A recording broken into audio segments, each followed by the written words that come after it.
a very important concept. You cannot change the pH of the blood. But when you have mild metabolic acidosis, this is a non-pathological state that is referred to when we talk about what your cells are bathing in. Are they bathing in more acid or in less acid? Are the tissues more acidic or less acidic? It's not about being acidic or being alkaline. It's about a change for the better or a change for the worse. Which means you don't really need to measure anything. You just need to improve slowly and gradually. You don't need to sensationalize anything. Sometimes if you alkalize, you will die. That's why that statement of the book saying alkalize or die is the wrong kind of statement. If you alkalize your blood, you'll die.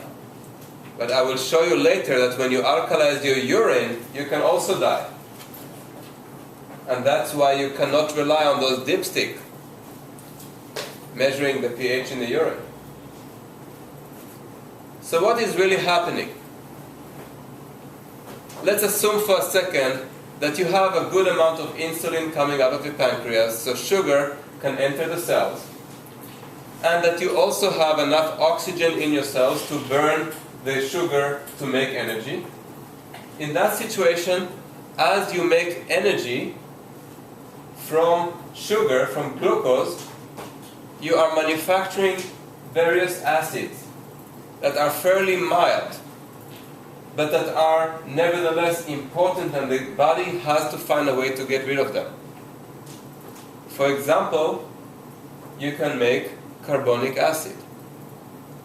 Carbonic acid is the most important acid that our body utilizes as a part of its buffering system, preventing our blood from becoming too alkaline. Carbonic acid is what comes out of the carbon dioxide that is generated by simply manufacturing energy from glucose, from carbohydrates, and also from fats. When you generate energy from fats and carbs, you make carbon dioxide and water. Why do you think people have so much water in their body? Because they make it every time they manufacture energy from carbs and fats. They don't need to drink water or eat water-rich foods to have water in their body. That's why many animals in nature don't drink water. They don't need it. Only humans are so obsessed about 8 glasses a day, which could have some negative ramifications to their health. You can see various animals in nature sitting on the tree all day long and eating leaves, and they never go down to drink any water. Their water canteen is gone. They don't need it. Many of them don't even live in proximity to waterways. They don't have a problem. People who have healthy metabolism don't need to drink water unless they are truly dehydrating themselves in an airplane or going in a hot sauna for a long time or doing hot yoga and losing a lot of water.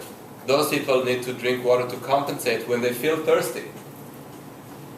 But if you have a need to drink more water, it becomes a vicious cycle. You keep needing more and more, and you need to evaluate what's happening with your metabolism, which is a different topic for a different lecture. Suffice it to say, you generate carbon dioxide and water when you burn carbs and fats to make energy in your cells. Carbon dioxide is therefore a byproduct of metabolism that we must get rid of. How do we get rid of carbon dioxide? Exhale. We exhale it, but that's only a very small percentage, maybe only 10% or 15% of the total carbon dioxide that we get rid of actually goes out in our lungs. That would be surprising to most of you, isn't it? Where will the rest of the carbon dioxide go? We need to get rid of it. It goes into into the blood, dissolving and forming something called carbonic acid. Carbonic acid dissociates into a proton and a bicarbonate ion. The proton is the acid-generating part of the molecule. The bicarbonate is the alkaline part generated from the carbonic acid. That's our buffering system. But since we need to get rid of all that carbon dioxide, we have to devise a special mechanism. It's crucial because if carbonic acid accumulates in the cells, they will become too acidic. And the enzymes within those cells will not function and we will die.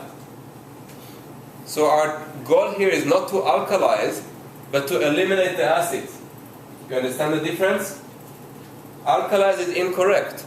We want to eliminate the acids that are formed as a result of this healthy metabolism that is normal to all of us and that cannot be avoided if you are going to make energy to survive.